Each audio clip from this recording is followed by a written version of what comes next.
So, what's up, guys? So, another question. Okay. What's the stupidest money you've ever spent? We all spent stupid money. Some stupider than others. So I'm gonna ask Brendan first. What's the stupidest money you've ever spent? Like straight up buyer's remorse, regret. It's better to throw it out the window. Okay, so I in my old house, I used to like run around the block. Okay. And we kind of lived in a rough neighborhood. Okay. This is before a lot of this stuff took off. A little ghetto, huh? Very ghetto. And Okay. every day I would run past this truck. It was a beautiful vintage truck. It was a 1972 Ford 100. Pretty truck. It was really nice. Oh my god, I remember that truck. The truck looked pretty. It was beautiful on the outside. Rust and everything. Lots dude. of rust. It had the bench seat, you know, with like the really thin, huge steering wheel. You have to go like this to even turn a little bit. Super you know? nostalgic. Very you were nostalgic. getting excited about that. And I would run past this every day, and it was like a for sale sign on it. It was like $2,600. All right. And I was like, for what age? 50 years old?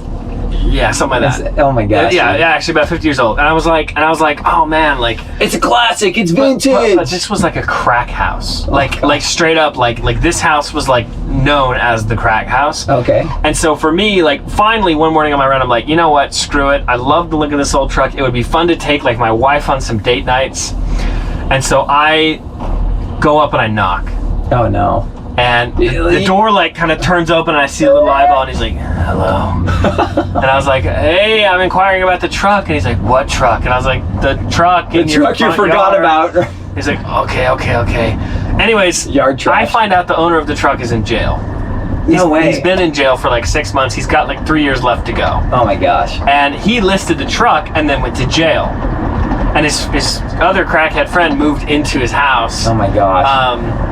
While he was in jail. And so his crackhead friend's like, oh, you want to buy the truck? I'll sell you the truck. I want your money. And so he was just going to sell his friend's truck.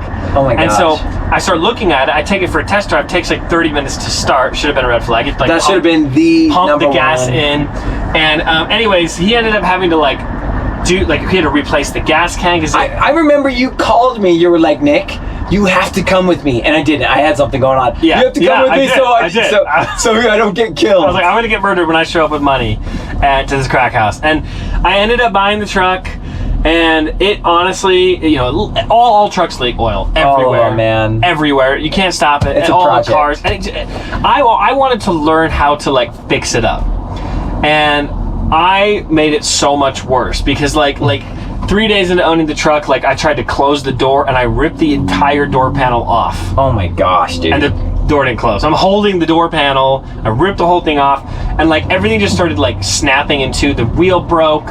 Everything just started breaking. Old cars, man. And finally, I ordered all the parts to fix it, and then I was like, dude, I have a good truck. What did you do? What did you dump extra into it? Yeah, well, I probably $3,000. Oh my gosh, so you're in it almost 6. Yeah, and so finally I said, you know what, screw it. And I called my brother and I said, I literally have all the parts in the bed of this truck.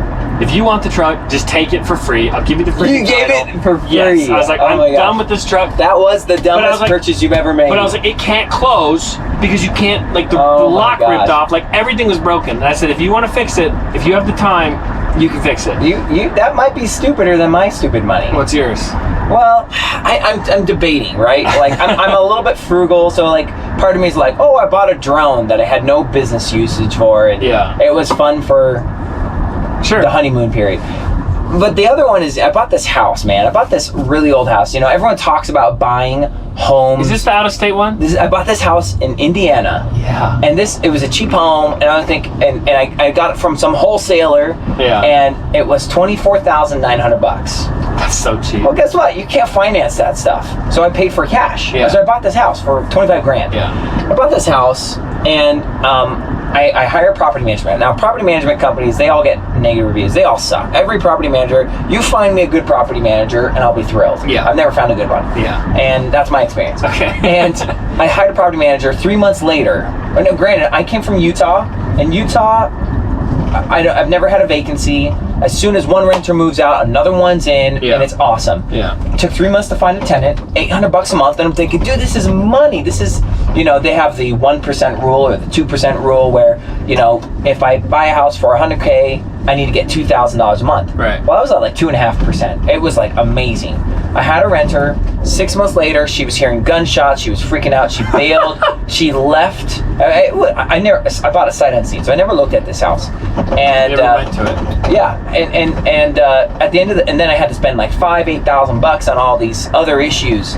And at the end of the day, I didn't make money. Really? And I've never had an investment not make money. When you sold it, you just sold it for what you bought it for? And I sold it for 27, so okay. I didn't make money. I maybe broke even. I probably lost a few $1,000s. But for me, that was kind of like the stupidest thing. I tied up money, opportunity cost, and more importantly, it was like 18 months of like, why did I carry all that extra stress? Yeah, stress. Just not worth it. I remember you told me after you bought that, you said, I will never buy an out-of-state house again. I love it in my backyard. If I can drive to it within an hour and it's a home run, I get $900 a month cash flow. Yeah. For me, that's smart money. Totally. But that was a dumb one, man. One of the questions we get a lot from our subscribers is, where do you actually start? How do you actually begin to build a business? So we have decided to develop the 10-minute business challenge. Join our Facebook group and we'll show you exactly how it's done, and it's 100% for free for all of our subscribers.